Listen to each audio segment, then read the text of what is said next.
A very good afternoon to you, wherever you are tuned in. You are in time for live proceedings from the National Assembly this Tuesday, 23rd day of April 2019, a day when members of the National Assembly are resuming their sittings from a short break. They went on recess 2 weeks ago, right after the head of state, His Excellency President Uhuru Kenyatta, had delivered a State of the Nation address right here in the National Assembly chambers, a session that had both members of the National Assembly and the Senate listening in to what the President had to say as regards the current situation in the country. The President speaking to or about various issues that affect Kenyans, touching on all sectors, including health, education, security, and maintaining that the war on corruption will continue. It will continue being scaled up.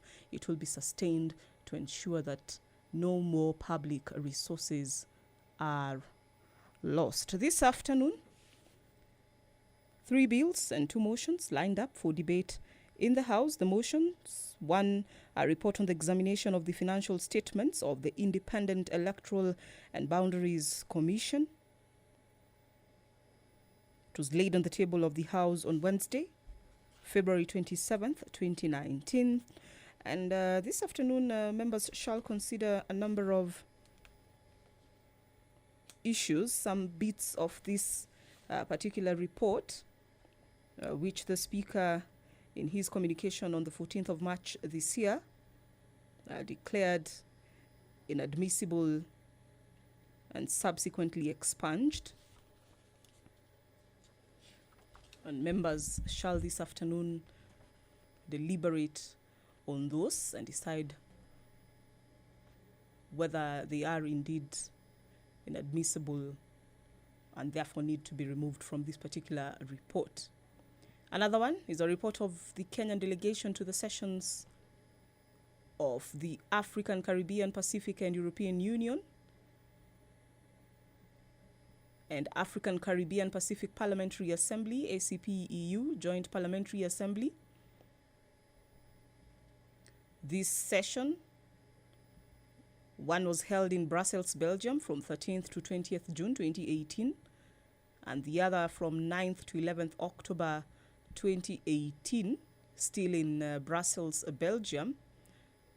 And the third one was held in Cotonou, Benin from the 25th November to 5th December 2018.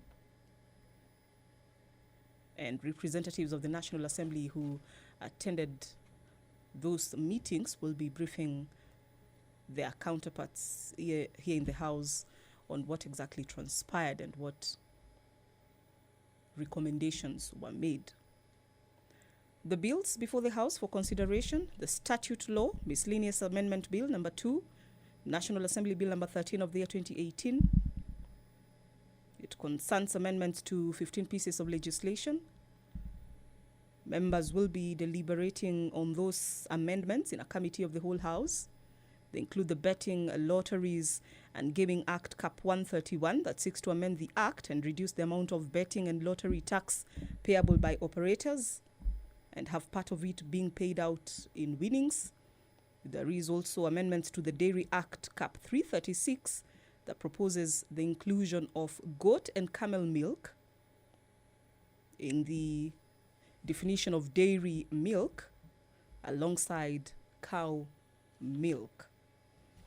It is a live broadcast brought to you by the Parliamentary Broadcasting Unit in conjunction with the Kenya Broadcasting Corporation, also accessible via YouTube. There is a live stream there. It is also available on Bunge TV. My name is Vereso Mwanga, and on behalf of the entire crew, including the sign language interpreter Josephine Muihaki, I do urge you to stay put and follow the proceedings. Good afternoon. The just government of the people. We beseech you to behold with abundant favor as your servants whom have been pleased to court the performance of important trusts in this republic. Let your blessings descend upon us here assembled, and grant that we treat and consider all matters that shall come under deliberation in so just and faithful a manner as to promote your honor and glory, and to enhance the peace, prosperity, and welfare of our country and of those whose interests were committed to our charge. Amen.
Order number 1, administration of oath. Mawathe Julius Musili.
Mr. Speaker, I now introduce you the newly elected Member of Parliament, Embakasi South, Honourable Julius Musili Mawathe.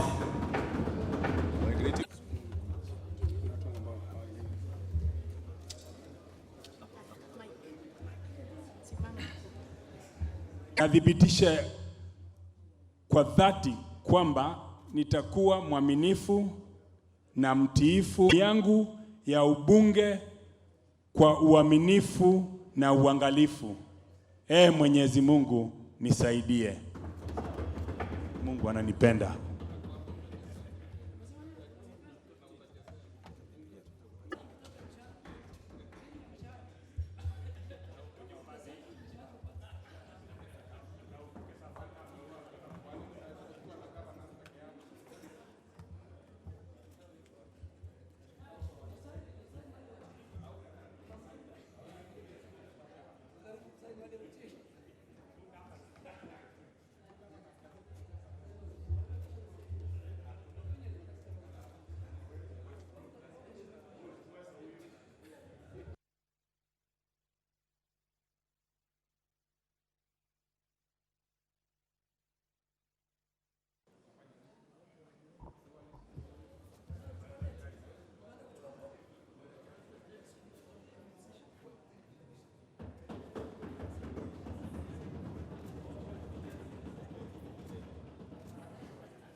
Ochieng David Ouma.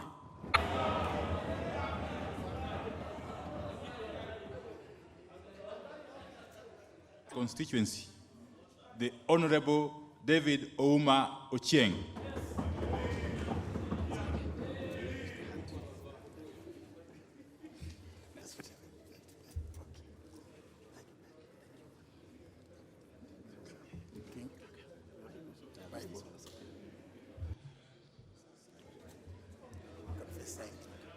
Shall I, David Ouma Ochieng, having been elected a member.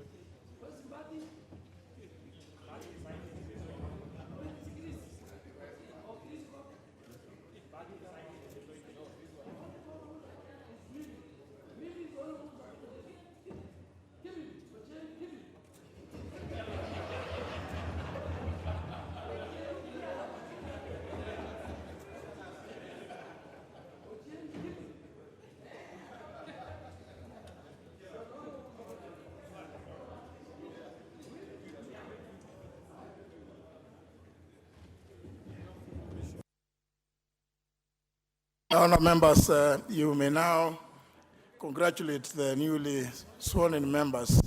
No point of order at this point. The members may be only congratulated in the usual way. In the usual way, just an applause.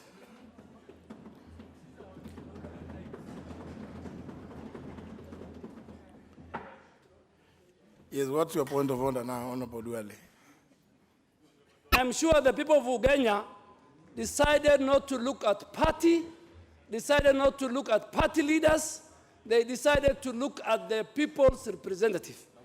I also want to thank the people of Embakasi South. 22, that should be the route. And you know where the route is.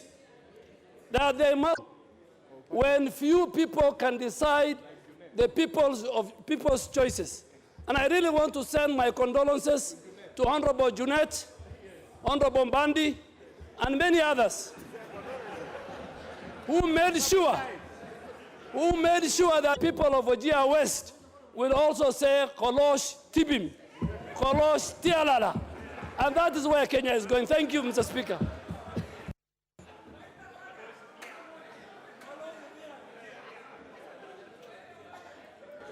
Member for Suna. Condolences and this.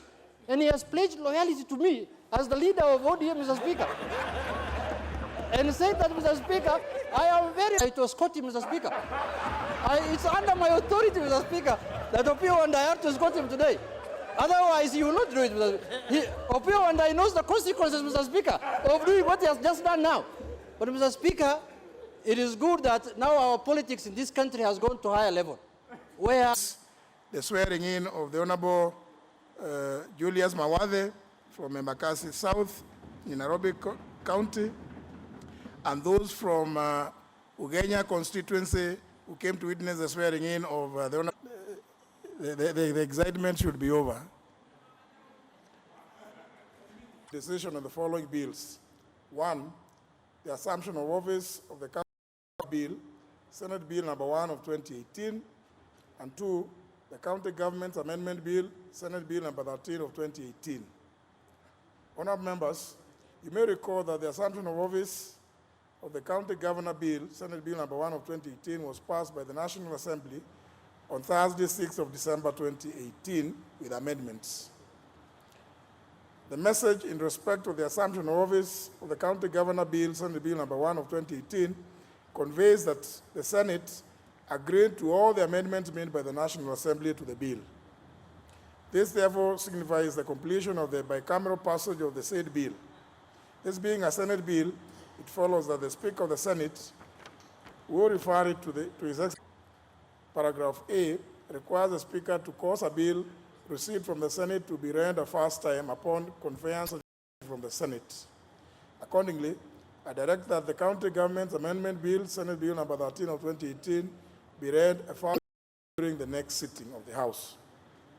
Honourable members, paragraph 2 of Standing Order 143 provides that, and I quote, following first reading, the Speaker shall within reasonable time pronounce his or her opinion contemplated under Article 114, Clause 2 of the Constitution, close the quotes.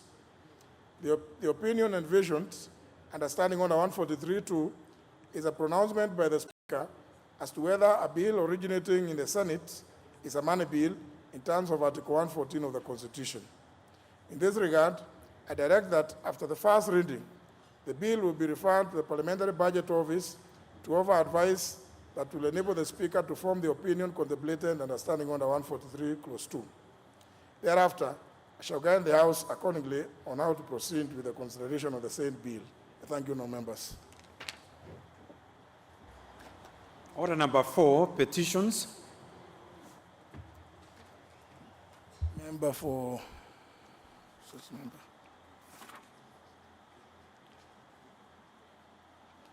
This must be a member for Suna West. This is Honourable Masara.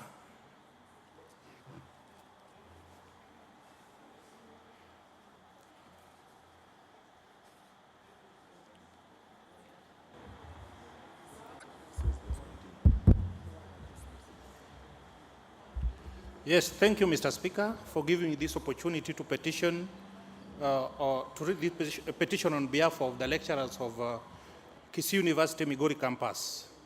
The petition number 31 of 2019 regarding the salary arrears owed to part-time lecturers of Kisii University Migori campus. They are designed on behalf of part lecturers of Kisii University Migori campus draw the attention of the House to the following.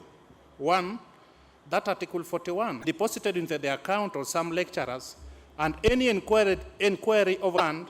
Next order. Order number 5, papers. Leader Majority. Honourable Speaker, I beg to lay the following papers on the table of the House today, Tuesday, April 23rd, 2019. 1, speech by His Excellency the President during the State of the Nation address of April 4th, 2019, pursuant to Standing Order 24, subsection 5. 2, the 6th annual report on the measures taken and progress achieved in the realization of the national values and principles of governance as tabled by His Excellency the President. 3, the annual report to Parliament on the state of the national security, also tabled by His Excellency Nation Address of April 4th. 4, the 6th annual report on the progress made in the fulfillment of the international obligation of the Republic, also tabled by His Excellency on the State of the Nation Address on the 4th of April 2019. 5th, the crops, that is the Irish Potato Regulations 2019 and the explanatory memorandum pursuant to Section 40 of the Crops Act 2013. And lastly, number 6, Draft Law Society of Kenya, General Regulations 2019, and the explanatory memoranda pursuant to Section 41 of the Law Society of Kenya Act 2014. Thank you, Mr. Speaker.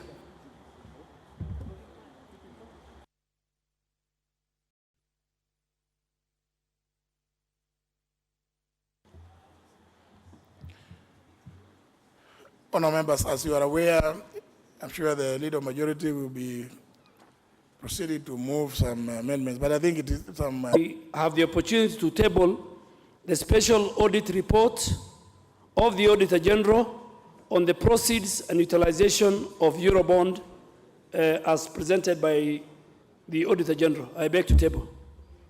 Very well. Honourable Dwele. Honourable Speaker, I beg to give notice of the following motion, that pursuant to the provisions of Standing Order 24-6, the thanks of this House be recorded for the exposition of public policy contained in the address of His Excellency the President, delivered in Parliament on Thursday, April 4th, 2019, and further notes that the following reports submitted by the President in fulfillment of the provisions of Article 132, Sub-Article 1C, and Article 247 of the Constitution, laid on the table of the House on Tuesday, April 23rd, 2019. A, the 6th annual report on the measures taken and progress achieved in the realization of the national values and principles of governance. B, the 6th annual report on the progress made in fulfillment of the international obligation of the Republic. And C, the annual report to Parliament on the state of the national security. Thank you, Mr. Speaker.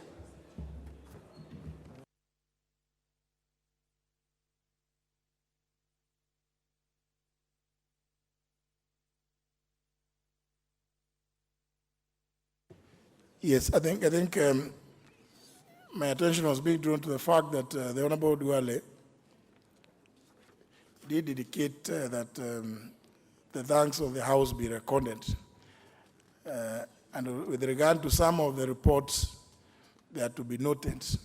I think there should be a necessary modification with regard to the third report, which is the measures taken to fulfill international obligations.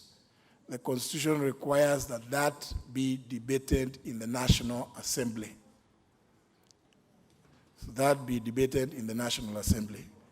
I think so. I think the motion will be moved with that necessary modification to capture that particular aspect, because it is a constitutional requirement. Honourable Wandai. Honourable Speaker, I beg to give notice of the following motion. That this House adopts the report of the Public Accounts Committee To ensure that should have been by the member for Rabai, the Honourable. Concerns. One, is the Cabinet Secretary aware that imported containerized cargo destined for Mombasa is first transported to Nairobi and save importers time and money? Thank you, Mr. Speaker. Referred to the Committee on Transport, Public Works and Housing. Next question, honourable members and cooperatives. The next question is by the member for South Imenti, who has requested also that the question be deferred. Is on official duty outside Nairobi. The next, as per the order paper.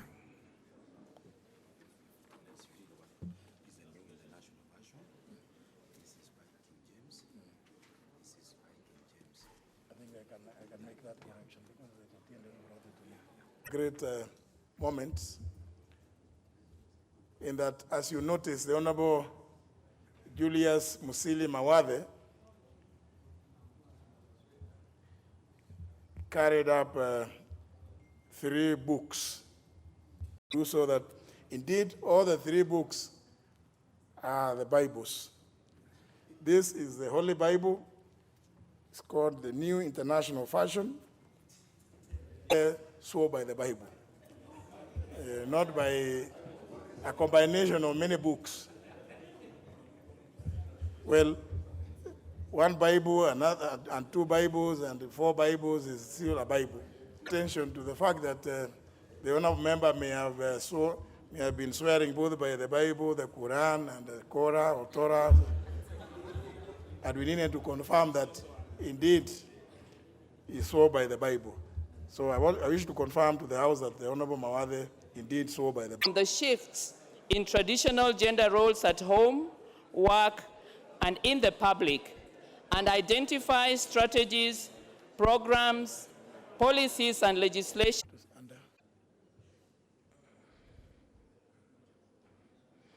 And I just want to make this, this announcement on our members that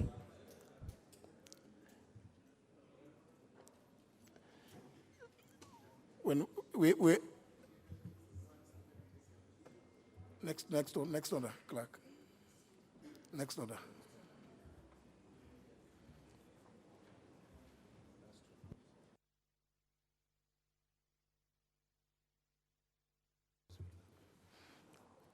Now, on cross-checked. Very well. Following. 1, that Parliament expedites the strengthening of the IEBC by reviewing the legal framework and the general policy guidelines while taking into account the registered as a Public Procurement Regulatory Authority Board investigates within 60 days the conduct of Messrs. Idemia, formerly operating as Morpho, Otimorpho, Saffron Identity and Security, be investigated, and if found to have contravened sections 974, 975, 979 or any other section of the Companies Act or any other law, be nullified. D, that the IEBC And naturally, under our standing orders, committee recommendations draw from committee observations. And committee observations draw from committee findings. And those committee findings derive from the committee proceedings. Companies Act was moved. As Speaker, the consultations are a bit loud and very well. From the observations and the findings of the committee itself. Mr. Speaker, we sat in this parliament. I'm happy my brother Honourable Chieng is now with us in the House. But it is in the 11th Parliament when we enacted the Companies Act, now in operation. Mr. Speaker, at Section 974 of the Companies Act, we provide, and by the way, the literal reading of Section 974, subsection 1. Mr. Speaker, when you go to Section 974, subsection 3, a penalty is prescribed in law for a company, a foreign company that does business in Kenya before it is registered with the Registrar of Companies across at Sharia House. And that penalty is sat on this matter. And I want to thank them for very good findings, taking evidence from everybody, and very good observations. Mr. Speaker, if you look at pages 120 through to 126 of IDEMIA, confirm that by the time the Independent Electoral and Boundaries Commission enters in Kenya within the meaning of Section 974, subsection 1, as read together with the other provisions. Mr. Speaker, I've mentioned the provisions of Section 975 and 979. But what I'm picking from those provisions is that for a foreign company to do business in Kenya, beyond the fact that it should be registered with the Registrar of Companies, the committee's findings, having listened to all the testimonies that was adduced before it, I'm picking from the committee's observations that because our standing orders expect that the recommendations will pick from the observations, we, number one, find that the company could not do business in Kenya. And in the light of the law, Mr. Speaker, we proceed to proffer the criminal recognized entity for doing business. This is a contract which in law is vitiated by illegality. And Mr. Speaker, if a contract is vitiated by illegality, it is then unenforceable. And so the other recommendations we are drawing is that beyond criminal being found criminally culpable, the people who are not departing from the findings of the committee and their observations, that we do not only pass recommendations to make it sharper of the IEBC Act. Mr. Speaker, Section 11A is a provision which has been misused and matter staff of the Commission. Mr. Speaker, in the second proposed amendment, I'm proposing removal of the words "the Commission did not do oversight" of the former CEO of the Commission and the commissioners, that even before they invited the Auditor General to undertake this audit, the subject matter of this analysis, they take of it. But when we pushed in the 11th Parliament for the new provisions in Section 974, 975, 979 of the Companies Act, we were dealing with a situation which is becoming too rampant in this country. You are a legal entity properly existing and doing business with Kenyans. But number two, we don't want a case where, because you are a foreign company, you will disappear. And that is why we prescribed in the Honourable Otiende Amolo, my learned senior, outside the House, Mr. Speaker, to second my amendments. I thank you. Business with taxpayers' money, you need to follow the law. You need to be registered, you need to have an office, you need to have an agent. And so if anything goes company that is also providing the technology for what is called NEMIS. And therefore, Mr. Speaker, it is my view as a member of PAC, as a lawyer, as a member of this House, that those proposed amendments. I always wonder whether sometimes when you see a member walking, it tells you that that member doesn't know what it is that is happening in the House. Because, honour members, I need to propose the question. I need to propose the question. Honourable Member 1, deletion of recommendation 1 under chapter 33.0 in brackets committee recommendations on pages 4 and 127 of the report, and substituting therefore the following. 1.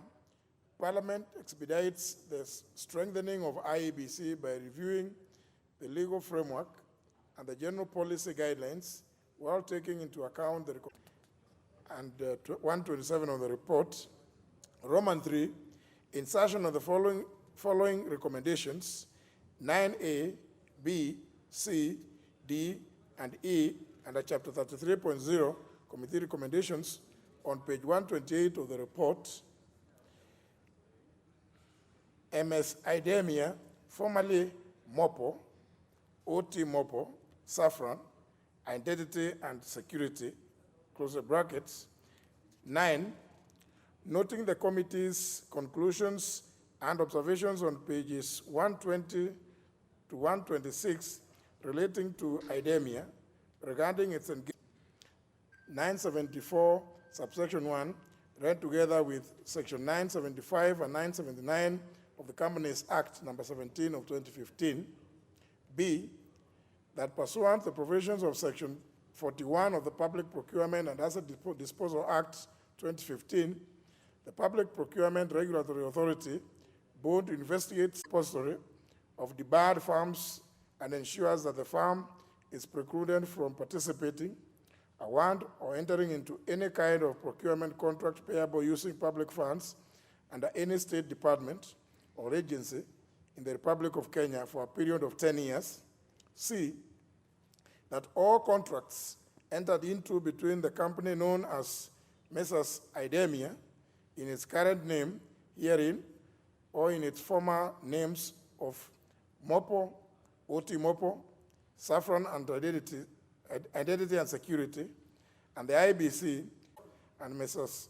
Idemia in its current name herein or in its former names of MOPO, OT MOPO, Saffron, Identity and Security, or otherwise howsoever, as the contracts were entered into in contravention of the mandatory provisions of section 974, as read to Honourable members, debate may proceed now on the proposed amendments, after which then the House must take a decision one way or other.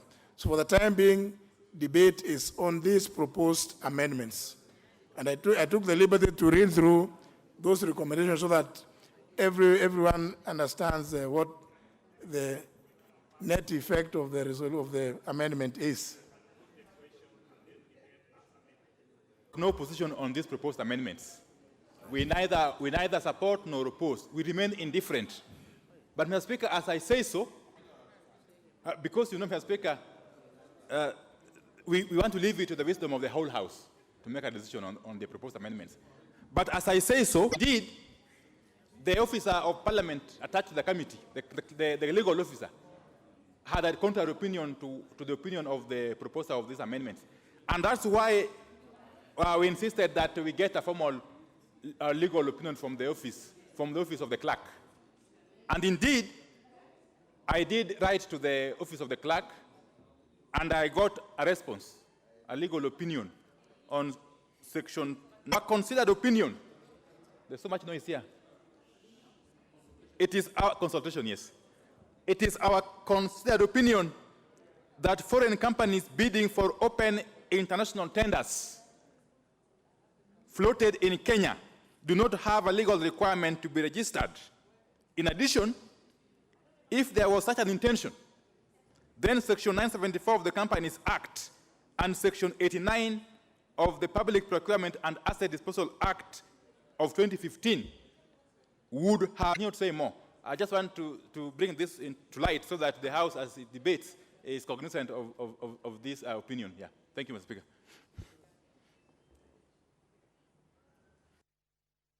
Now I see the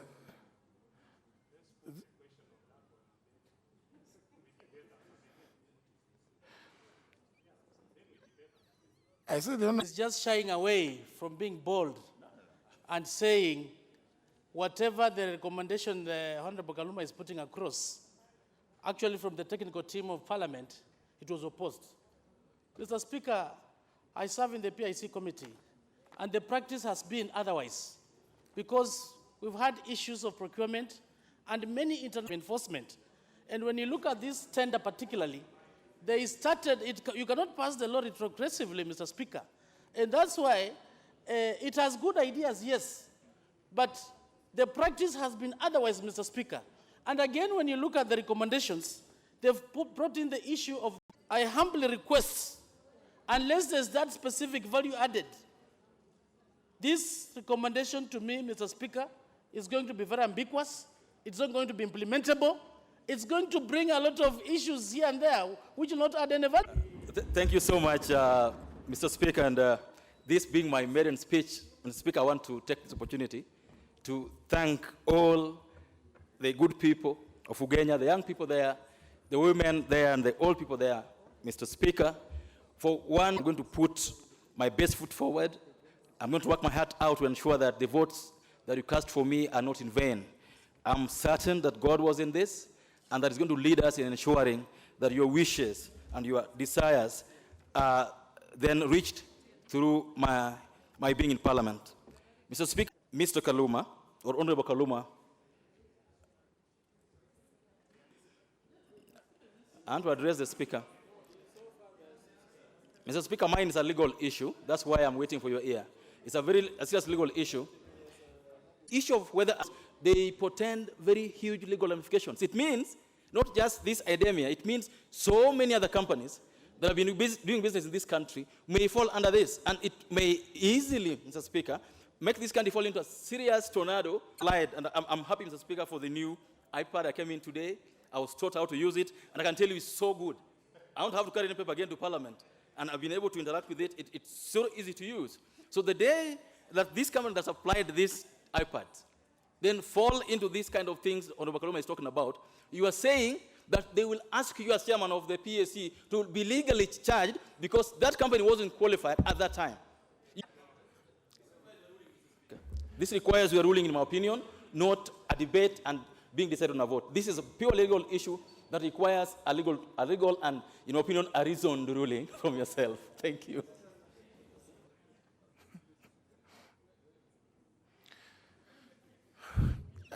These are amendments that have been proposed. I think they have guiding the House and participating in the decision making, which I'm specifically precluded from doing by Article 122. So that I don't want to make rulings that will have the effect of a vote amendments, so that at least every member is fully aware of what it is that they are required to decide on. So that if as a House, as a collective, the House is not able to decide on what is legal and and you see the Constitution has clearly saying that I don't have any such power of vetoing proposals by members, except at the stage when it is necessary, like I indicated earlier in my earlier message from the Senate. So I think on this one, let me allow speaking to this. Yes. Thank you, Honourable Speaker.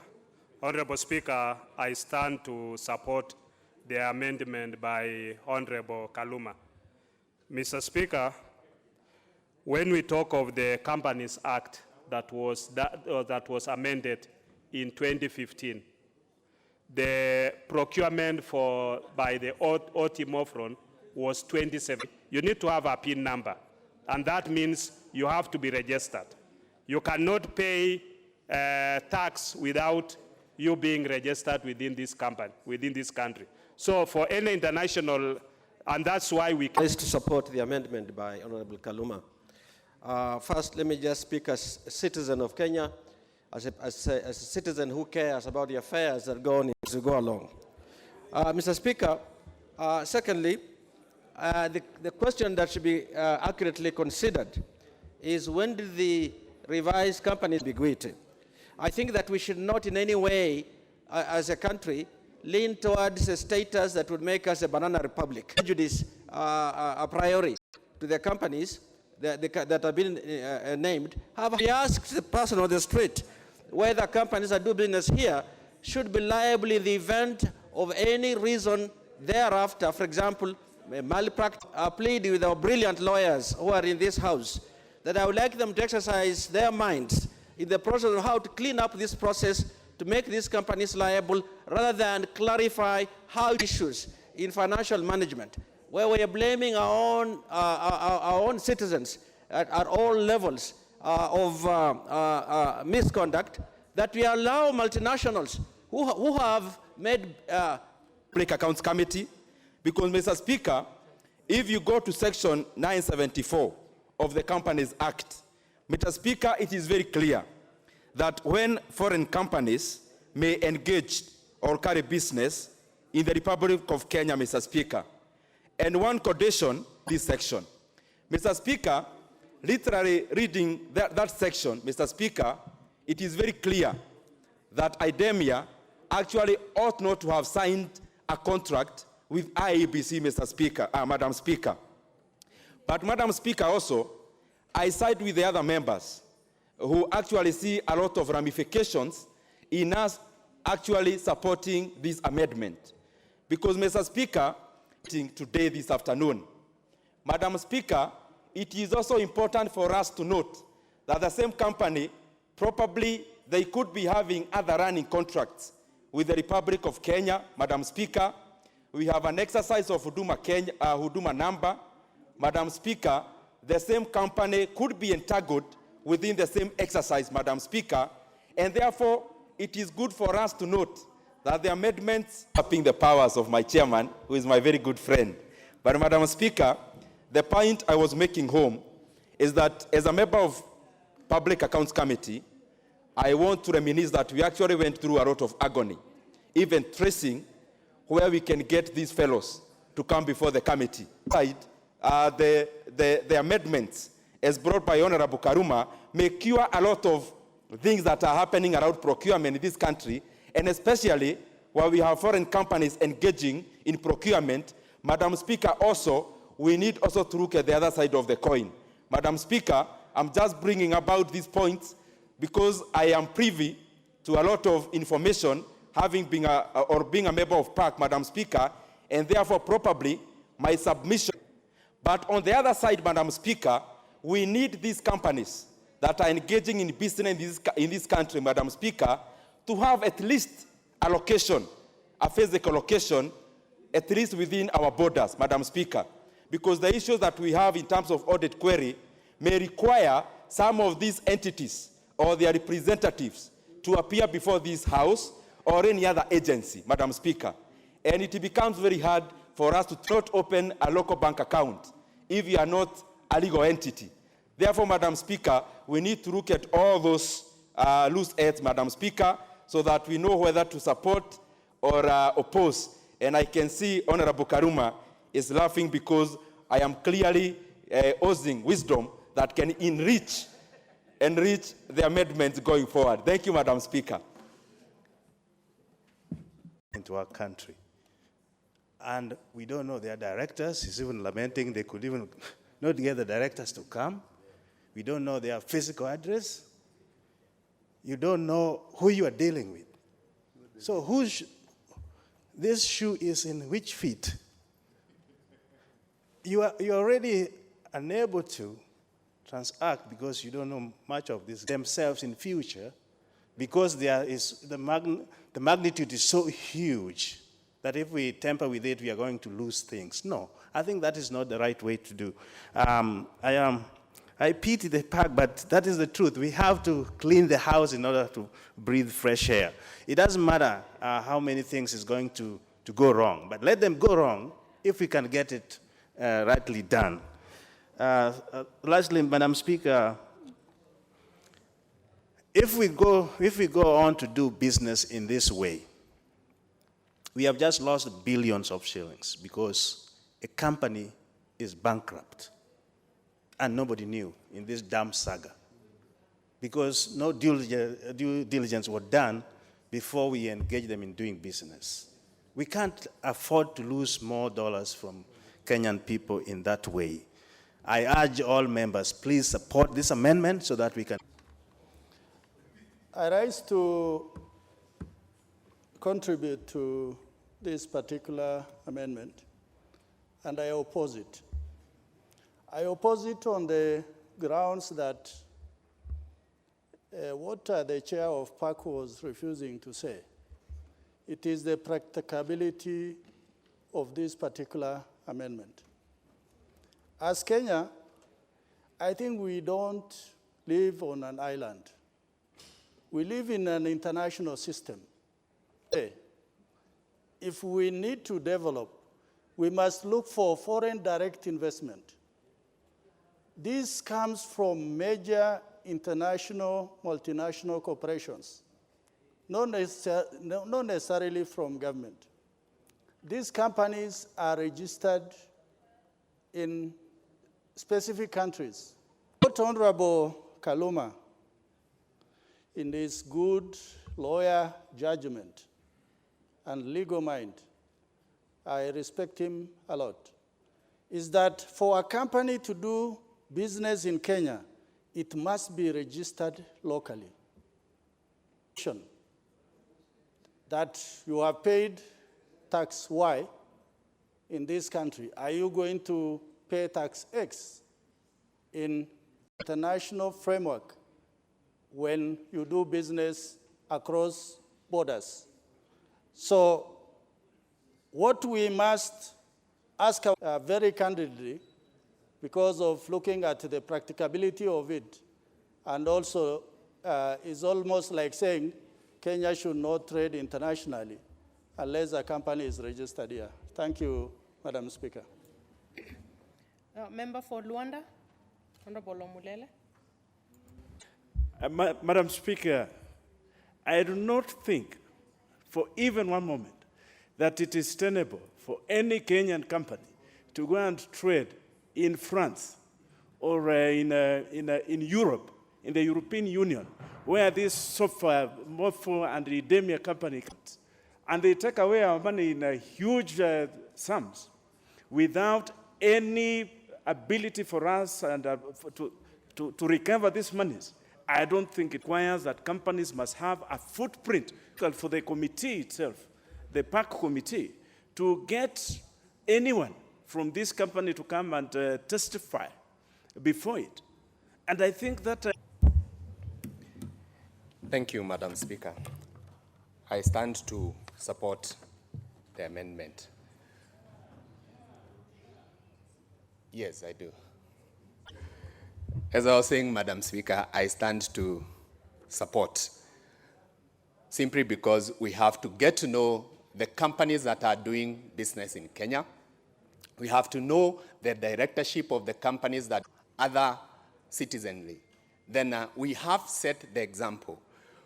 What are we saying? We are saying that we must eliminate this business, brief business here in Kenya, must be registered. I support. Let's have the member for Seme, Honourable Nyikal. Thank you, Madam Speaker. Madam Speaker, I rise to support these amendments. And in my simple, probably non-legalistic mind, it does not exist. Perhaps you then have to go and try this company in their homeland.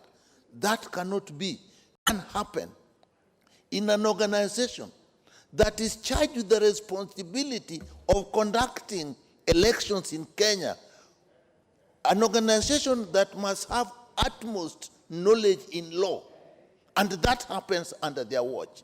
Something is grossly wrong, Madam Speaker. And therefore, Madam Speaker, you look at, if there is a legal framework that seems to be conflicting, because we know that these Chapter 15 commissions are actually independent through the Constitution. And if you look at even the Constitution itself, they may work full-time or overtime, but most of them are full-time and they are executive. So if they're executive, and then you go to the IBC law, which then gives the Secretariat with many commissions, chairs after chairs they go. Because if that structural problem exists and is not addressed, it will be a problem. And we have seen how they behave. You see the CEO, you see the chairman, each is trying to express their own power, and each is quoting the law. One the Constitution, the other executive, and actually they are on full-time employment where these commissioners are actually aboard. But the Constitution seems, in my simple mind, to give a situation where they're executive. Then you have a quagmire. In that case, then even the recommendation number 2 will actually be in place and appropriate, because you then do not know who should do the oversight. That to the commission is what we require. In my view, without that, I think even other commissions, even if we change this one, will actually have a problem. So I think, Madam Speaker, that should be addressed, and I support these recommendations. A member for Garissa Township. Yes, Madam. Thank you, Madam Speaker. I was at the airport, specifically shown how a foreign company can behave and do business in Kenya. And that law must be complied with. But above that, the controversy we receive every year in election, in 2013, in 2017, the many petitions is technology. And there is no way you can discuss technology in election minus a company that changes its name every 3 years in our country. It came in as Morpho. Then it became Saffron Morpho. Then it became Auto Morpho. And now it's called Indiema. No. The chairman, and we are aware, I have read the Hansard of the Public Accounts Committee. And Honourable Nyoro and the chair will agree with me. They even didn't want to come and appear before the committee until the chairman gave them a summons. You do through the powers given to this house by the people of Kenya.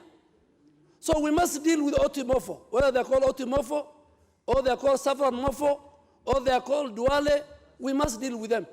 If we need to have a free and fair elections in 2022. Because why did the president, the deputy, and I told him, if you are going to run away, on the day you are supposed to move, and it has happened in many times, members of parliament disappear at the last minute. I told Honourable Kaluma, and he's a man of integrity, I told him we are going for a short recess. If you disappear, I have got 3 other members who will move the same amendment. There are people on reserve bench. I have, they have never done business with them, but we must make sure that companies, when they're in Europe, they follow specific code of ethics and guidelines. When they come to Africa and to Kenya, they get involved in unethical behavior, they get involved in corruption, they don't employ our people. Why should they have double standard? Chairman, because Wandai is very thorough. He has got very brilliant people in the committee. I really want to ask him, because we will defend. You know, this morning, somebody told me, why is Parliament reviving Ruaraka? I told him it's not Parliament. It is the Auditor General. We have no business. We passed our report, the Lands Committee. The Auditor General, do business in Kenya, must do business ethically sound the way they do when they're in France. There's no way, you know, Emmanuel Macron will come here and teach us how to run the affairs of the state in Kenya when his own companies are involved in serious ghost voters. It stopped people coming to vote 2-3 times. Please let us deal. We are on the right side of history. Why should this company in the first place, ask yourself a question, why is it changing name? Why is it changing directors? I think we should even dwell too much. Thank you, Madam Speaker, for the opportunity to contribute to these amendments. Madam Speaker, I start by emphasizing that I fully support the Act so that we have a clear separation of functions. The function of the commissioners and back to the Kriegler's report and see what has not been implemented. Because we spend a lot of time, a lot of resources to come up with this Kriegler report, but over 70%, over 60% of this report has not been implemented thoroughly. It used to be called MOFO SAS and used to belong to Safran until 2017, when it merged with a company called Obada Technologies, the so-called OT, to become OT-MOFO on the 31st of May 2017. Madam Speaker, if you look at the timing of the change of name, it was at the time when this country was preparing to go into general election. And then immediately after elections, on the 28th September 2017, the company changed the name to become Indemia. And Madam Speaker, this amendment we are making today is very clear that if a foreign company carries on business in Kenya, in contravention of subsection 1, the company and each officer of the company who is in default commit an offense and on conviction are each liable to a fine not exceeding 5 million shillings. So, Madam Speaker, this is in law. This company has committed an offense, and as a country, we need to take action against this company. But most importantly, Madam Speaker, this company has severally changed the name because of credibility issues wherever they have been. Technical issues, technical credibility, even in this country. This is the company that claimed that they could not access data because the servers were asleep, Madam Speaker. This is the company that interfered with the transmission of results because the system as earlier designed, text results were supposed to be transmitted simultaneously with the graphical results. But the system was adjusted to allow transmission of results in a text form only. And many other things, Madam Speaker, if the server report, the server audit report was to be released today, we would not be talking about this company called Indemia. Because they did funny things on that server. And it is important that we are recommending that something has to be done. And from the IT perspective, Madam Speaker, I think we need a more focused inquiry into this company. Because this same company has been awarded the tender to implement the National Integrated Information Management System that all our key leaders, including the President, is supporting. But the person who is doing this job is a person with credibility issues. So today, if this House passes this amendment, we will have an issue because the same company is conducting a very important national project, a very important project that will bring progress to this country. What are we going to do about it? So as a parliament, though we are a bit late in taking action on this Indemia, but I think it is important. The history of this country will judge us harshly if we don't do any action about this. So for those few remarks, Madam Speaker, I support the amendment. The Honourable Adhiambo Odwal.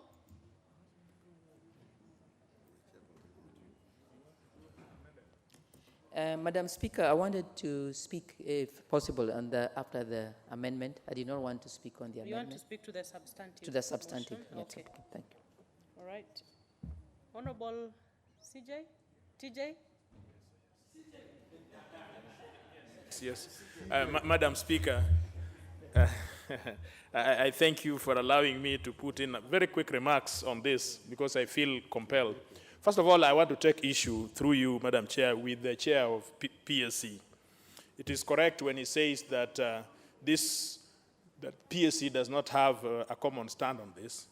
But if the Chair knew that this is an issue which is controversial, through courtesy, it would have been nice if he would have spoken last.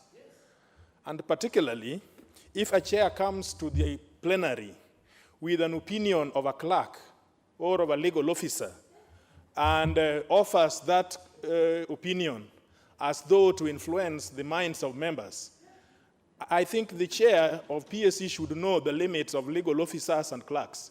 They are only to advise the committees, but that is it. The committee has an opportunity to make its own decision.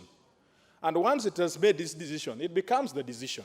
So some lawyer somewhere sitting in some room cannot, whichever school he has gone to, purport to make a decision for the plenary. We are the National Assembly, not some lawyer somewhere. That needs to be understood. Having understood that, Madam Chair, you see that this issue is very controversial. And that is why you do not see it, although the chair says that it was discussed by the PSC, but you do not see it in the body of the report. It means that it is a matter which needs to be investigated. But having taken that position, I want to support Honourable Kaluma.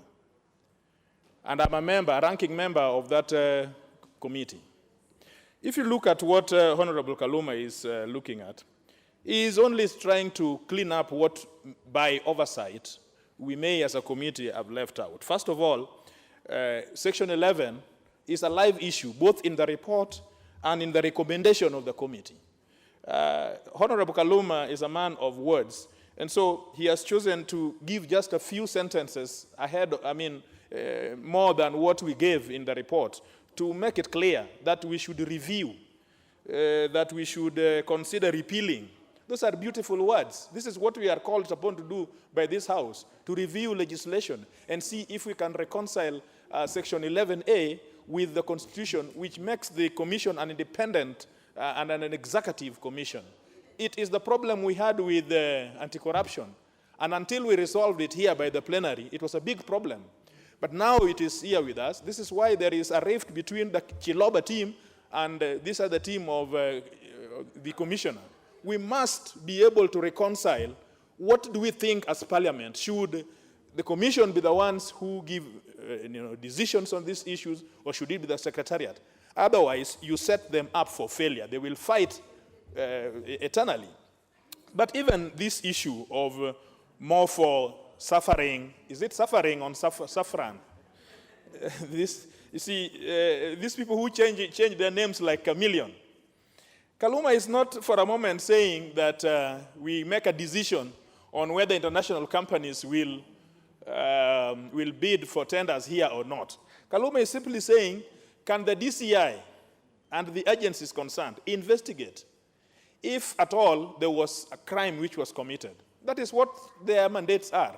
They may investigate it and come to a conclusion that no, there was no crime which was done, or that a court can express its view and say that no, Section 974 or 75 should be interpreted otherwise.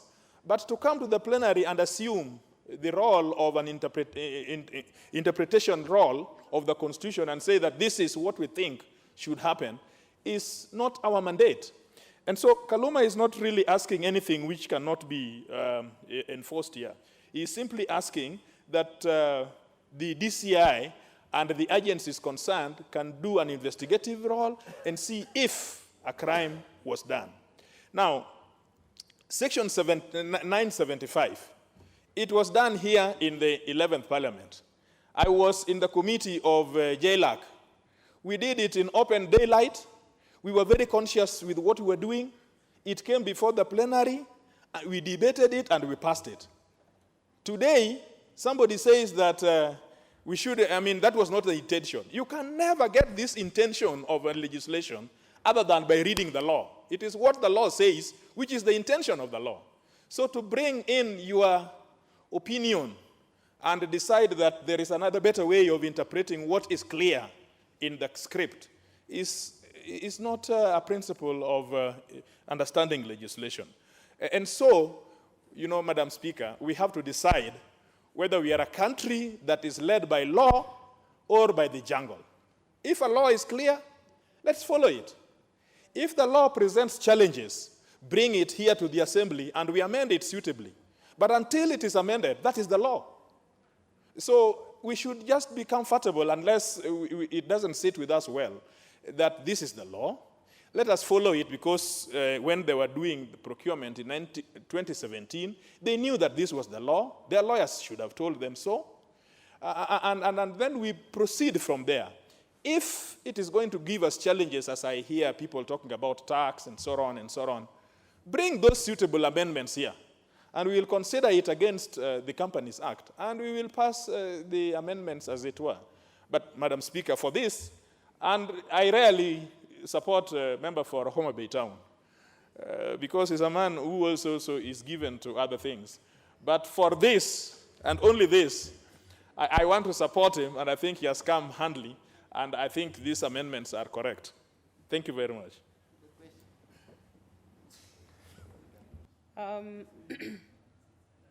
I'm sure whatever Honourable TJ you're insinuating is unparliamentary, so it is good that you stopped at that.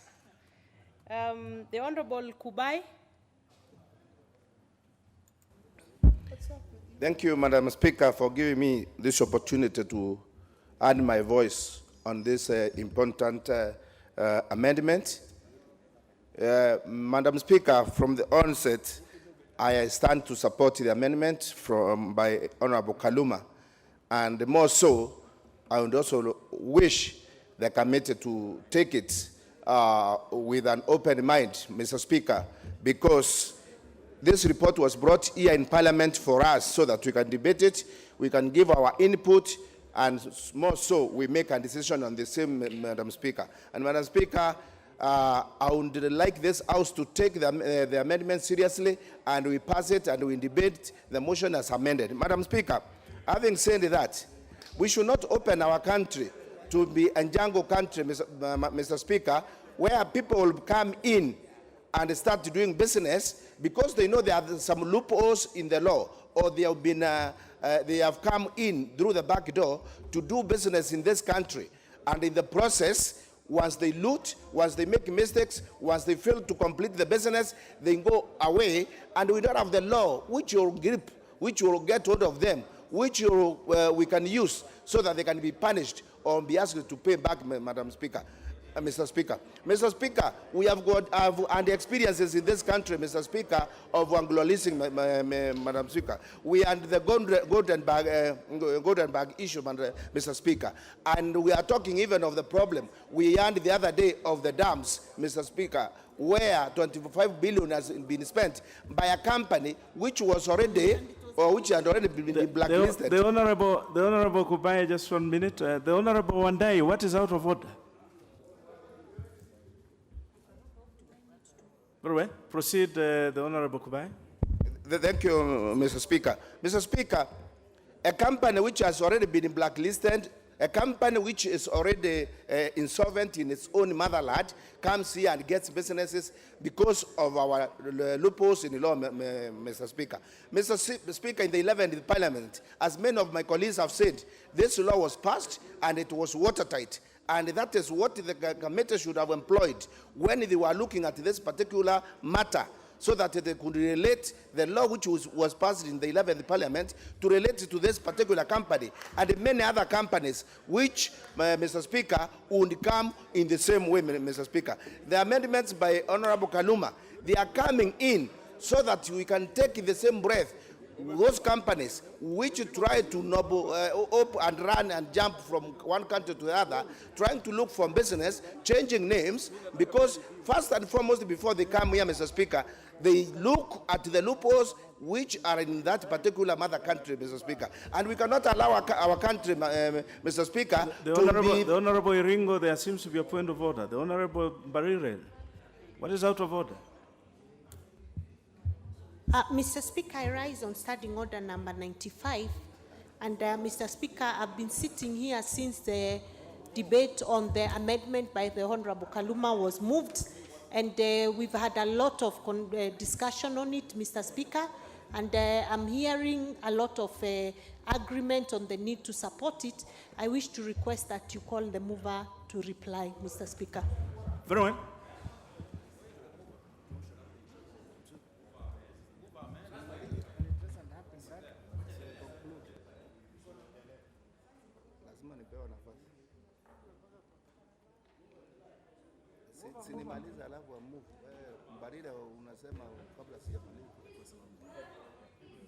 Honourable members, allow me to put the question that we call this debate to closure.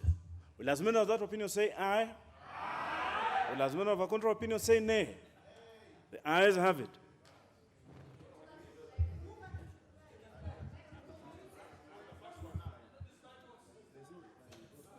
On this one, the Honourable Kaluma, there is no reply. So you will allow me then to put the question. Honourable members,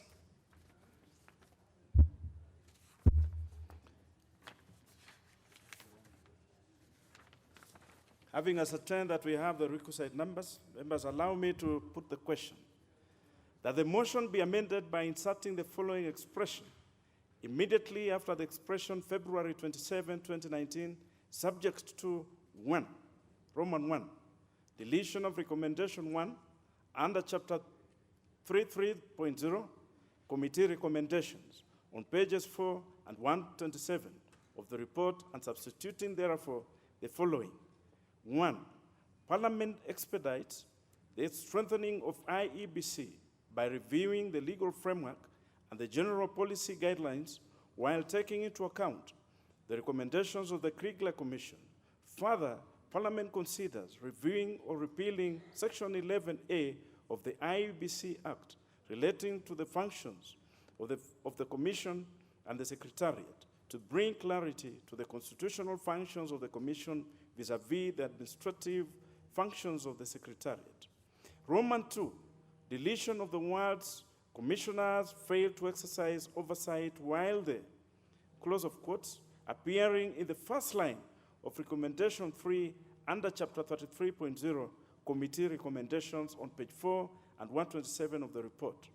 Roman 3, insertion of the following recommendations 9A, B, C, D, and E under chapter 33.0, committee recommendations on page 128 of the report. Messrs. Idemia, formerly Morpho, Oti Morpho, Saffron Identity and Security.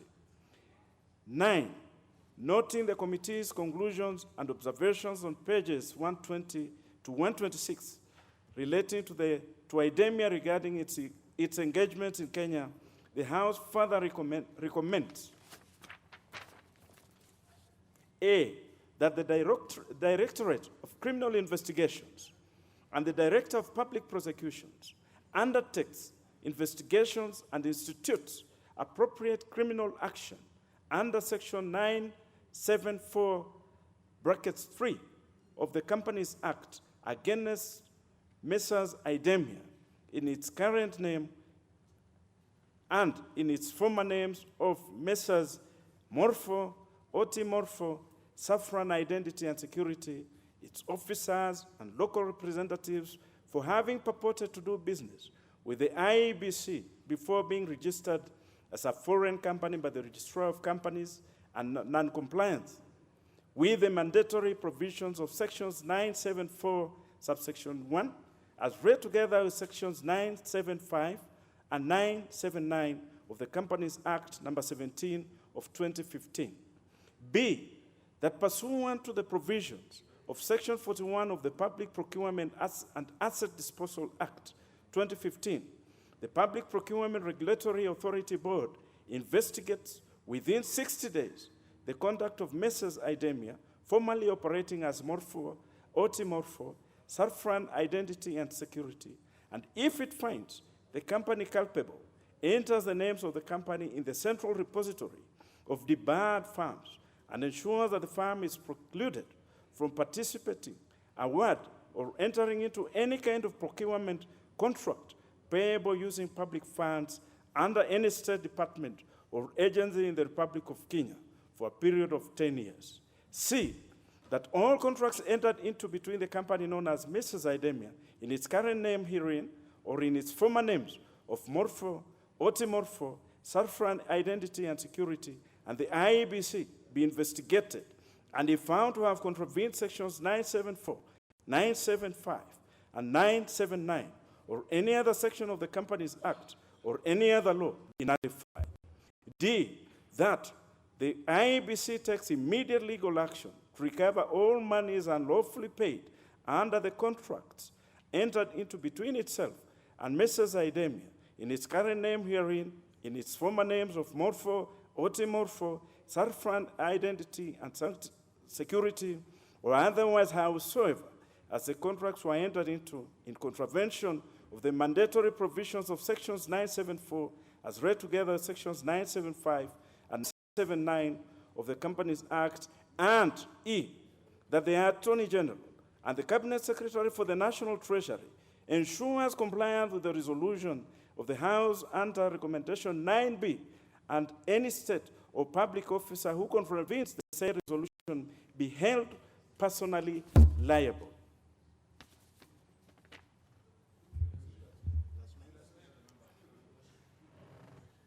Honourable members, we will now, just one minute, members. Allow me, we have been on recess, allow me to do this. Will as many as of that opinion say aye? Aye. Will as many as of a contrary opinion say nay? Nay. The ayes have it.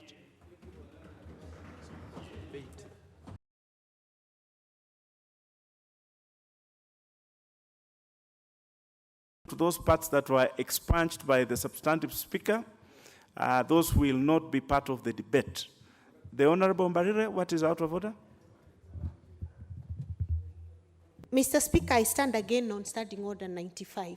You know, we have exhaustively debated this particular bill, Mr. Speaker.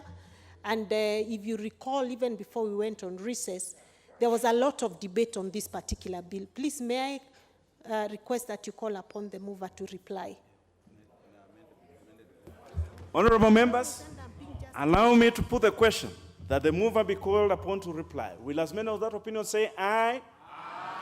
Will as many of a contrary opinion say nay? Nay. The ayes have it. The mover will reply.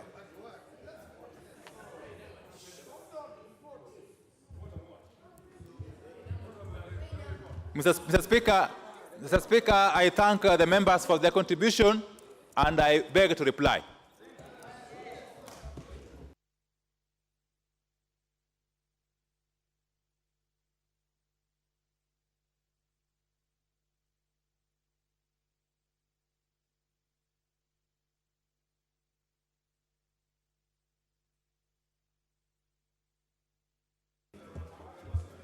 Honourable members, just hold on 1 minute. I will give you the question in a second.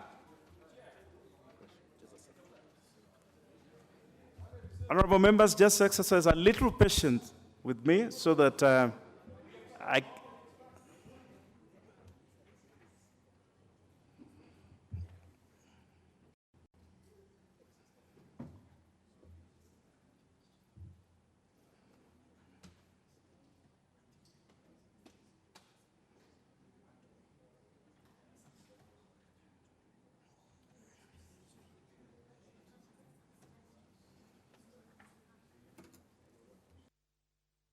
Yes. Honourable members, allow me to put the question that this House adopts the report of the Public Accounts Committee on its examination of the report of the Auditor General on the financial statements for the Independent Electoral and Boundaries Commission for the year ended 30th June 2017, laid on the table of the House on Wednesday, February 27, 2019. subject to the amendments and the parts that were expunged. Will as many of that opinion say aye? Aye. Will as many of a contrary opinion say nay? The ayes have it. Next business. Order number 10, motion. Reports of the Kenya delegation to the sessions of the ACP-EU Joint Parliamentary Assembly. The Honourable Russell.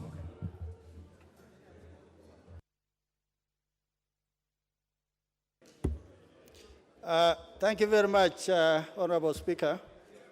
Honourable Speaker, that this House notes the report of the Kenya delegation to the session of the African, Caribbean, Pacific Parliamentary Assembly and the African, Caribbean, Pacific and European Union Joint Parliamentary Assembly laid on the table of the House on Wednesday, 27 February 2019 as follows.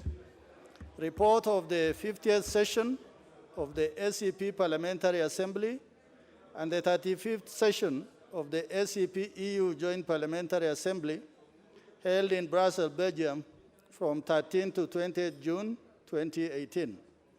Report of the 51st session of the ACP Parliamentary Assembly and the intersessional meetings of the ACP-EU Joint Parliamentary Assembly held in Brussels, Belgium from 9 to 11 October 2018, and the report of the 52nd session of the ACP Parliamentary Assembly and the 36th session of the ACP-EU Joint Parliamentary Assembly held in Cotonou, Benin from 25th November 2018 to 5th December 2018.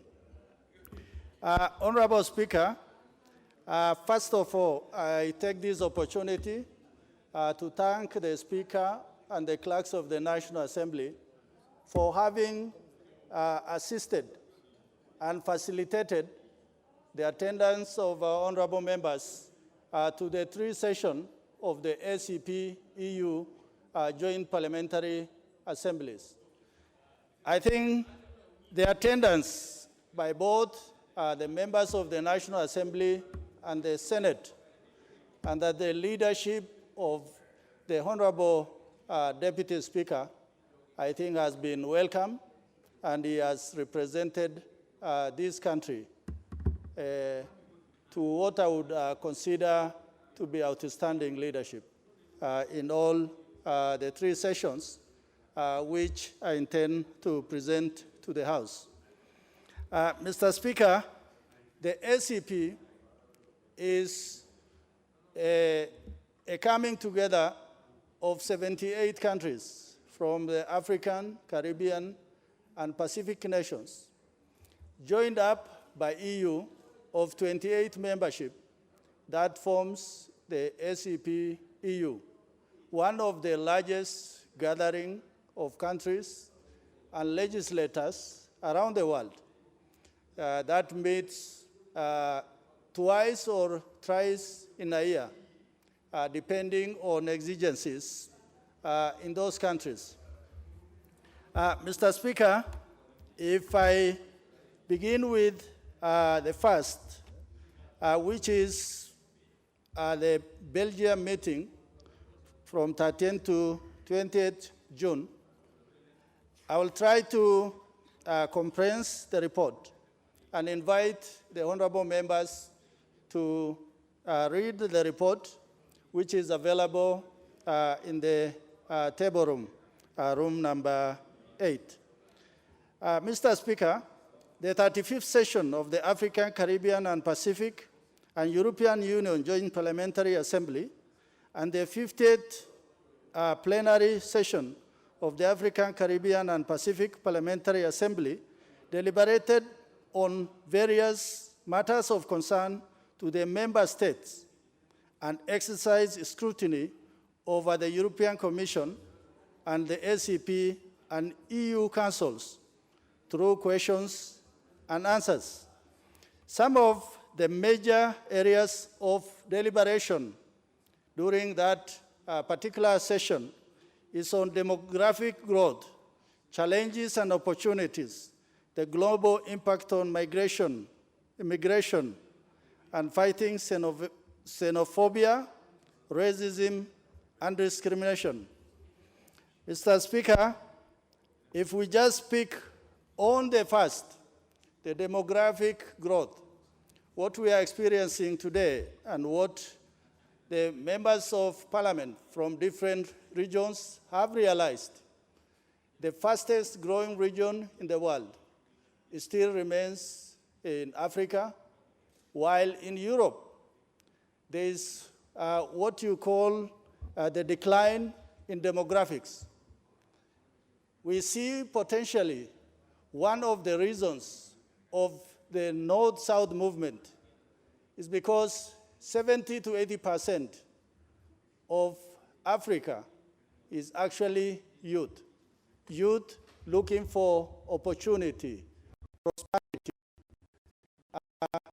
And they see that the opening is in Europe, where also they are looking at skilled manpower of young, able-bodied people.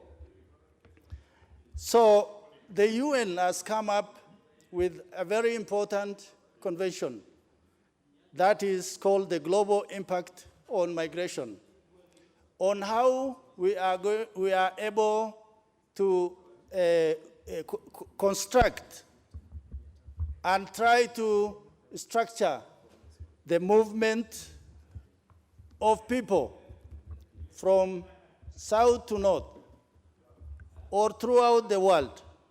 Because one of the challenges which is being experienced around the world, particularly creating xenophobia, is because of migration, where many young nationals arrive from Africa, Asia, and the Middle East, appear to be creating a stir or challenging the norms and culture in Europe.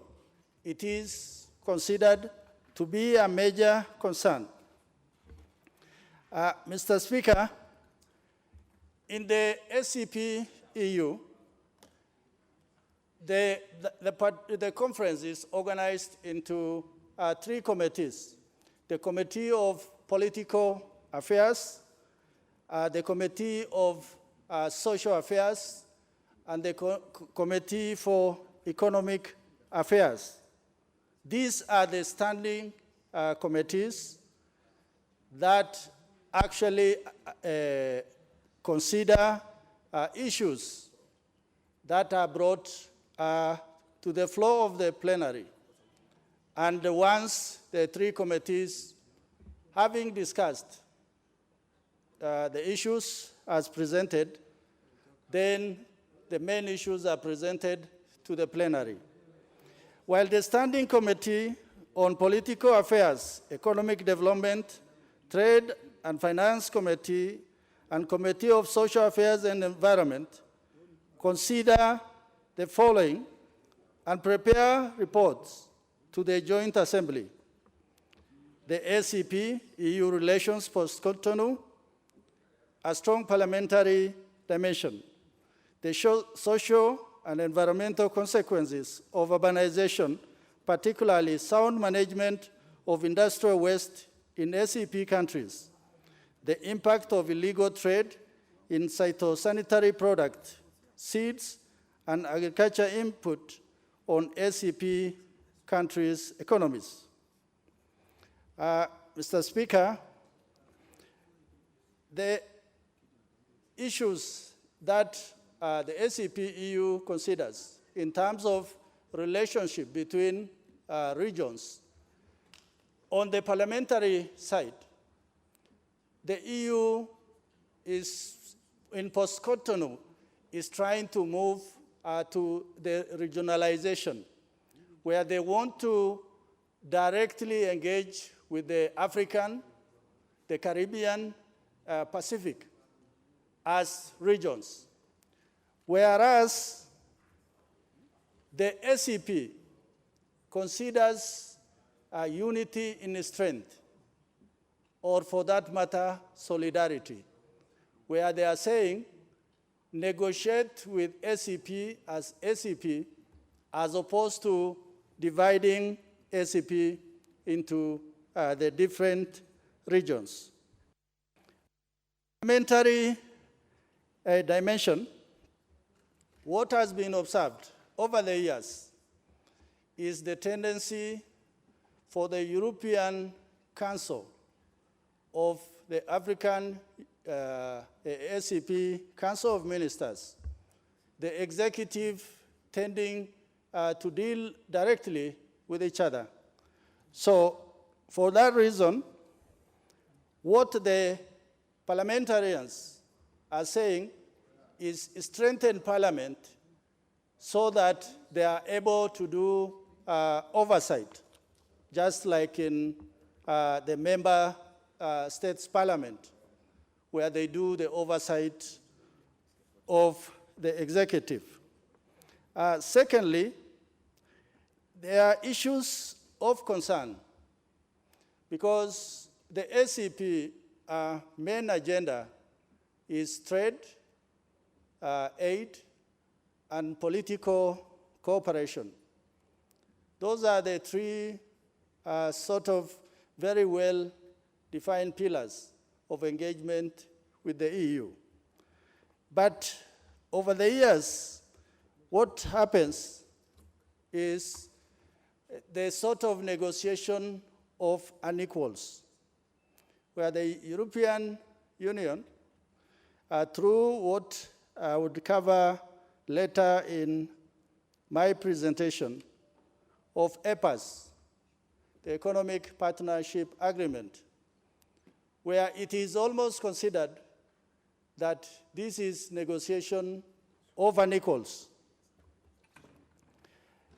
On the other hand, the European Union provide aids through what is considered to be the single significant aid package through the European Development Fund, providing predictable resources and accounting for a larger share of European development aid. They are also considered to be other sources of aid to the ACP countries, the growing number of alternative competing policy and institutional framework, such as what today is considered as Joint Africa-Europe Strategy, where the African Union in particular, through the African Continent Free Trade Agreement, is actually saying, you trade with us. We want an African free trade area. But the reason why more and more Africa is poised to look at the continental position more viable than regional is because Africa considers that that is the best negotiating framework, particularly in the area of trade. Mr. Speaker, the other issue is post-Cotonou. As you are well aware, the ACP was founded in 1975 in Georgetown, which is in the Caribbean. During that time, the Cotonou Agreement was the main instrument through which negotiation was carried out. But through the years, there have been Lome 1 up to Lome 4. And by February of 2020, actually the Cotonou Agreement is the major concerns of the regions of ACP and the EU of how they intend to proceed from February 2020 onwards. In the current setup of negotiation, there is actually a central negotiating group, 3 technical negotiating teams based on 3 identified pillars. In this, Kenya and Ethiopia from our region were nominated to the central negotiating team representing the Eastern African region. Mr. Speaker, it is important to note that on the European Development Fund between 2008 to 2012, overall budget that was provided was euro 22,682,000. This actually is a billion. One of the concerns that parliamentarians raised in the use of European Development Fund, it must be transparent, it must be accounted for, and it must be properly channeled. Because, as it were, the European Development Fund, it sometimes goes directly to countries or even to departments through the European Union Commissioner who is in the country of residence. It is considered that unless these funds are properly quantified, then parliamentarians are not able to fight for this money or to say that this money is adequate or it has met certain projects which are important to development in the ACP countries. Mr. Speaker, looking at initiatives by the Joint Parliamentary Assembly, this is the ACP EU Joint Parliamentary Assembly. Some of the important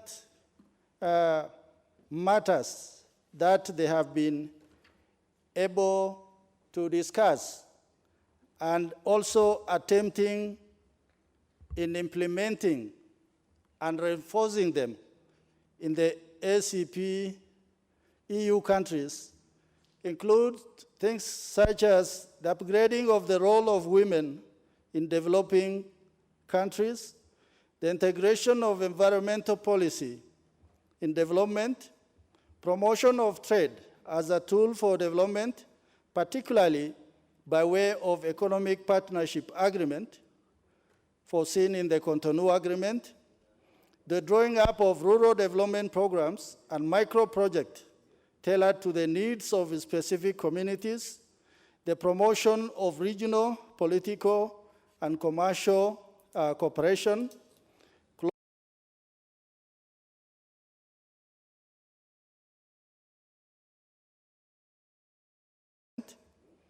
aid to indebted poor countries pursuing structural adjustment policies, measures to enhance the cultural dimension in North-South cooperation, the acceleration of aid procedures and the increase in appropriation for refugees and displaced persons, measures to reinforce the commitment to respect and defend human rights and human dignity.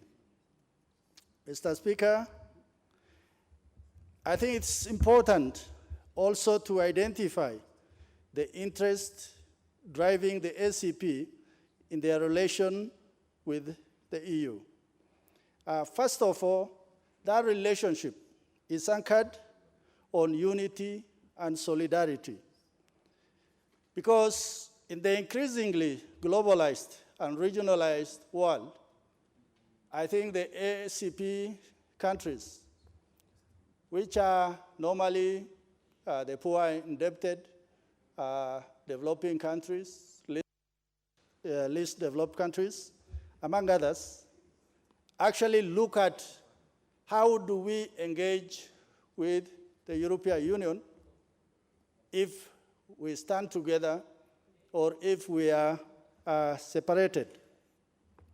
So the reality beyond 2020 will be dominated by differentiation, with aid being concentrated on least developed countries, primarily in Africa. The issue of migration and stability is also a key to defining this relationship. When you see you watch our televisions, and also the CNN, the BBC, Al Jazeera, people of African origin trying to cross the Mediterranean, making very dangerous journeys.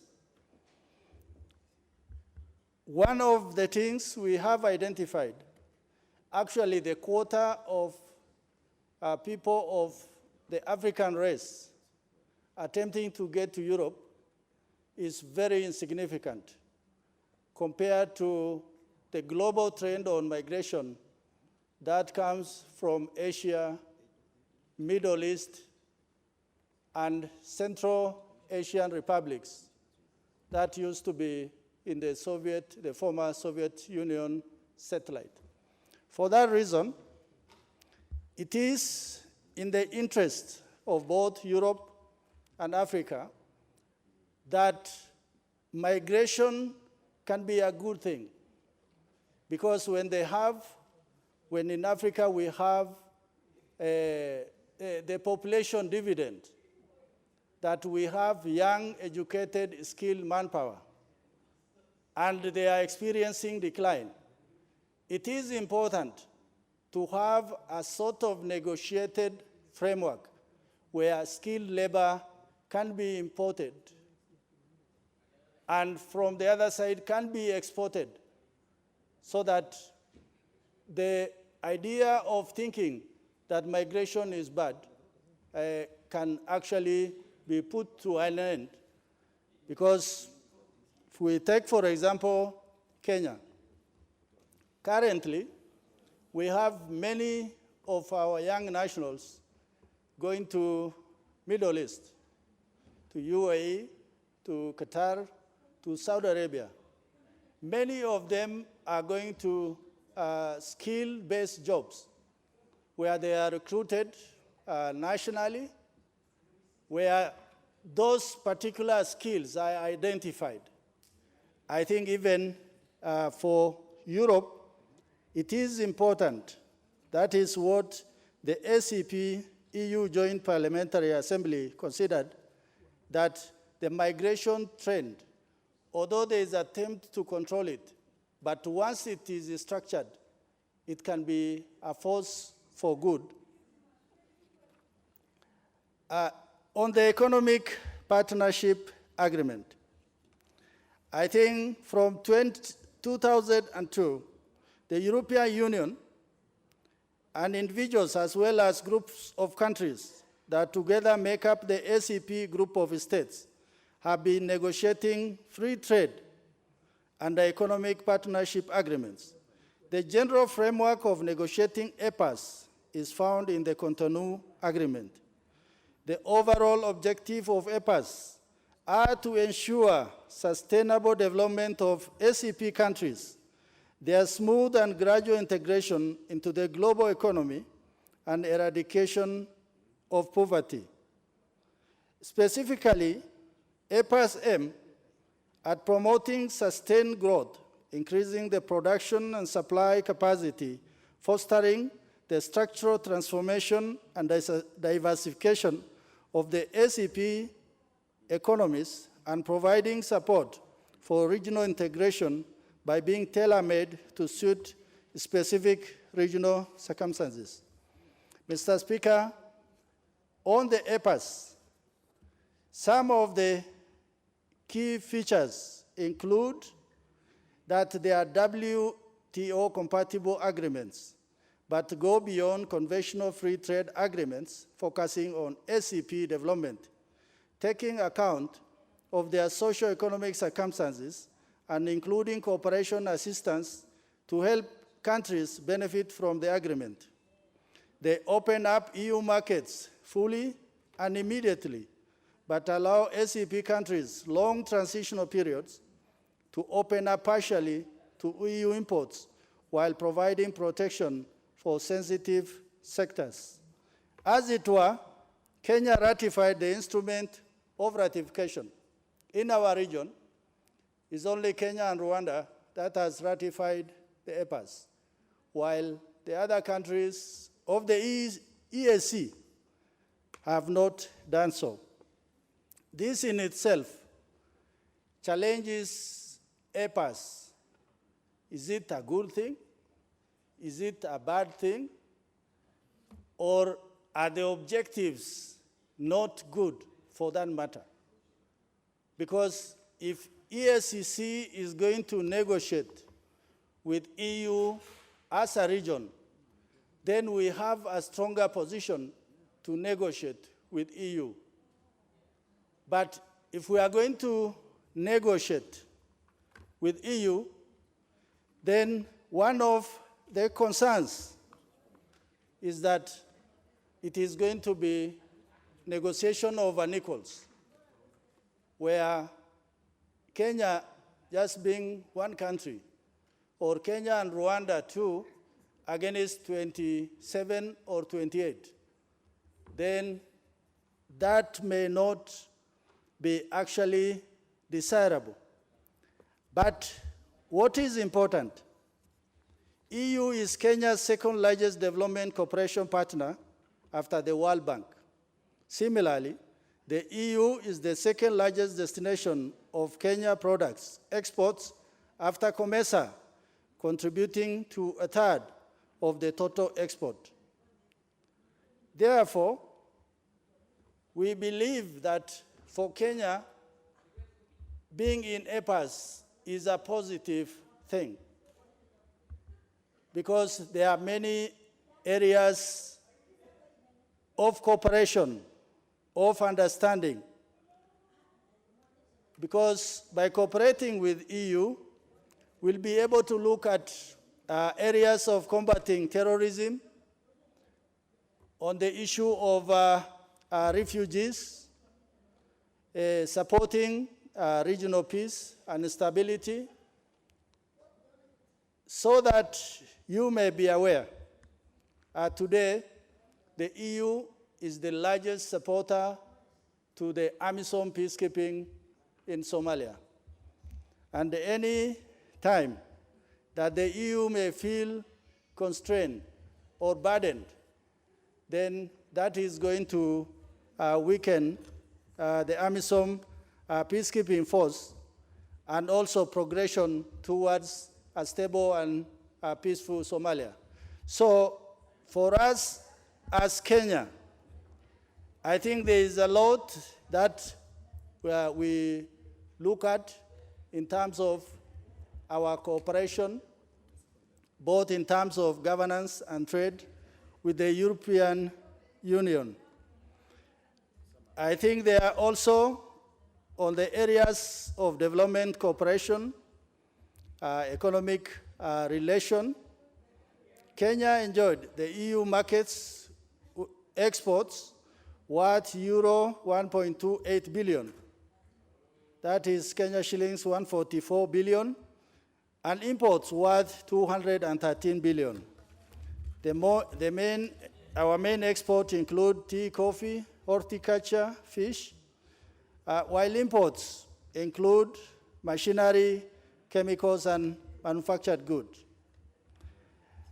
I think the other important area of cooperation is in the area of fight against terrorism, where I think the EU has assisted in terms of funding and training of human capacity. Mr. Speaker, on the issues of development, one of the major discussions going forward for the region of ACP is on the SMEs, small and medium enterprises, where when we look at what is the mainstay of the Kenyan economy, other than looking at things like agriculture, tourism, we find that the major hub of the Kenyan economy today is SMEs, on how we can actually put more resources there. On the issue of education, we see one of the major concerns throughout the ACP is out-of-school children, where in Kenya it's considered that almost 800,000 young boys and girls are out of school. So this house, one of the things that we must do as we go out there to talk to our constituents is we must take advantage of free primary education and free transition to secondary school. Because an enlightened population actually is a population that is looking to the future.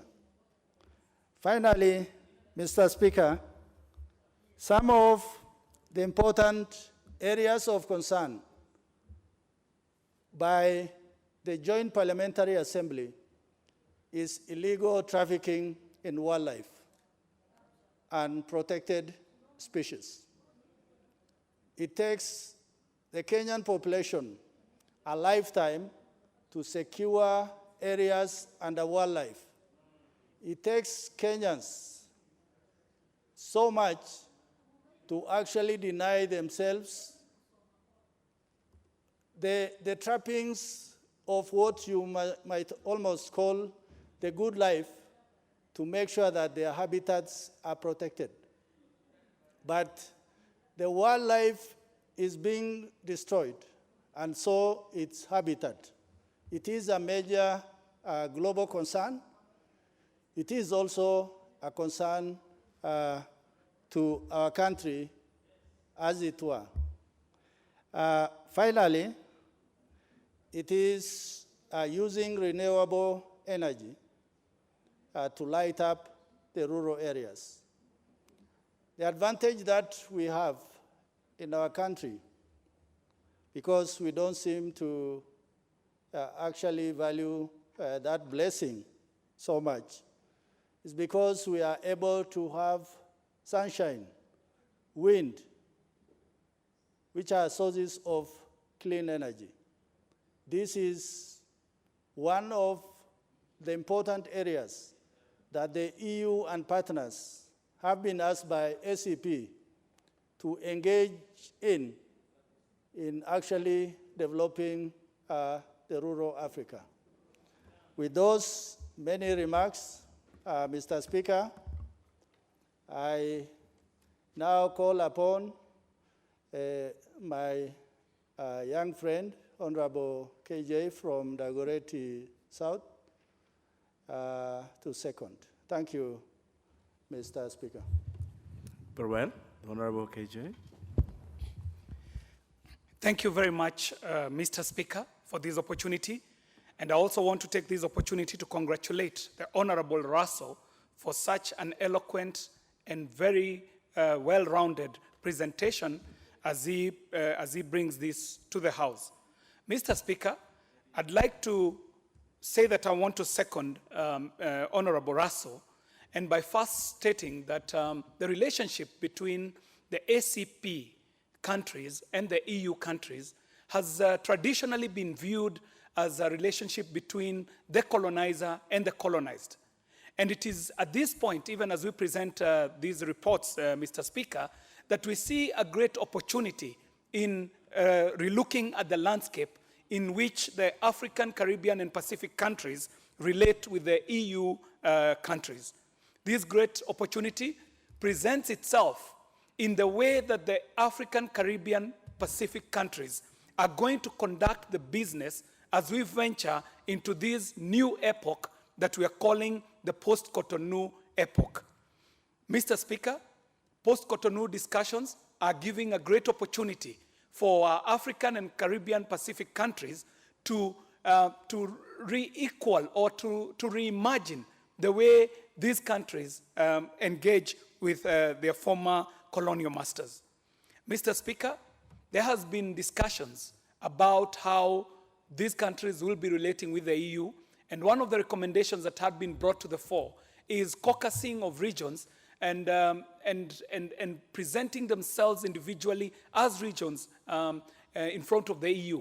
But with continued debate, it is coming out clearly that African, Caribbean, and Pacific countries want to continue dealing with the EU as a bloc because they don't want to go into the area that would be viewed to be a gray area of a divide and rule tactic.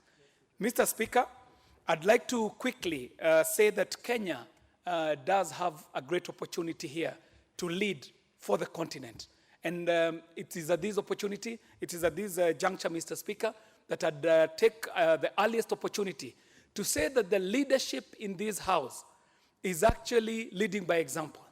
The caliber of honorable members that have been nominated to represent this honorable House at the ACP EU are the highest caliber, starting from the leader of delegation, who is the Deputy Speaker of this House, and all the other individuals who have gotten an opportunity to represent this House at the ACP EU deliberations.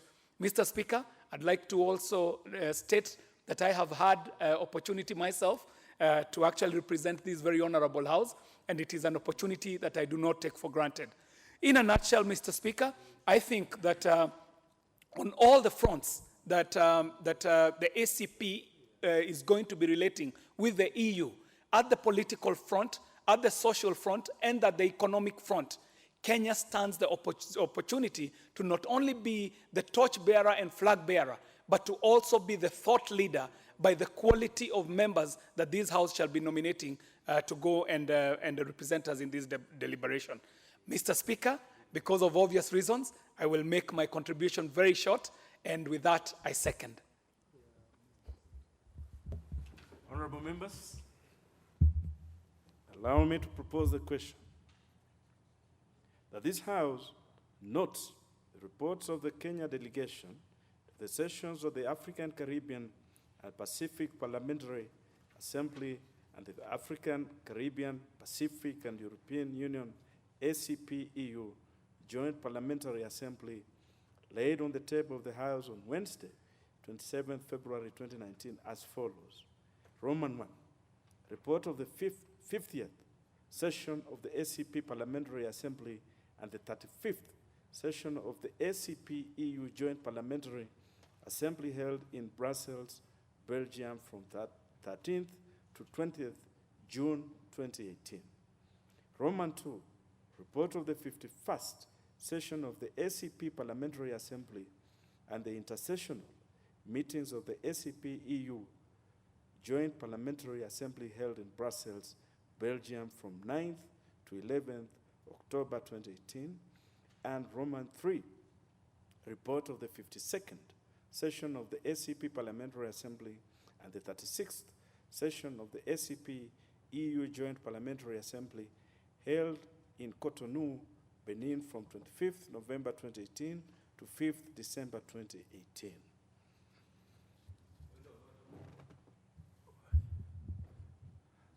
The Honourable Mwambu Mabonga, member for Bommana. What is out of order?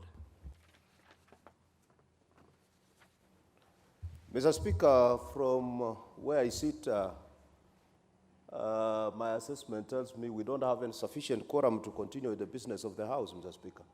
So So I don't know whether it's in order for us to proceed. No, you are quite in order for raising that. I will, you're within your right. I will direct that the bell be rung for 10 minutes.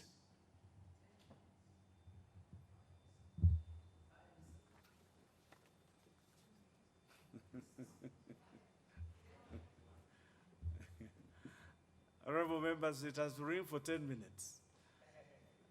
This is in your standing orders. If you look at it, you'll find it.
Ethiopia yote mimi ndio natawala.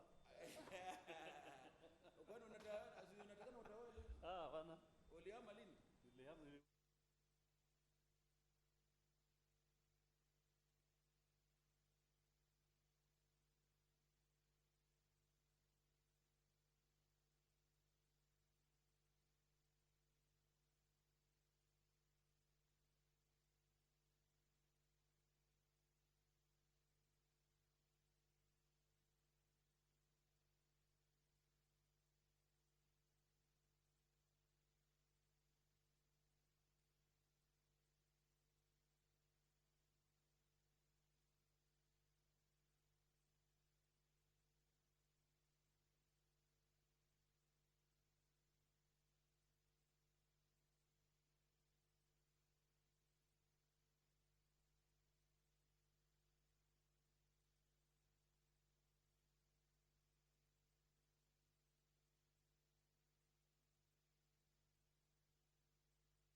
I direct that the Sergeant at Arms stops the bell, quorum bell.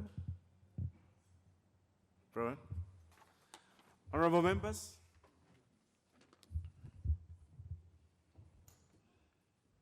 the time being 6:04 p.m., this House stands adjourned till Wednesday, 24th April 2019 at 9:30 a.m.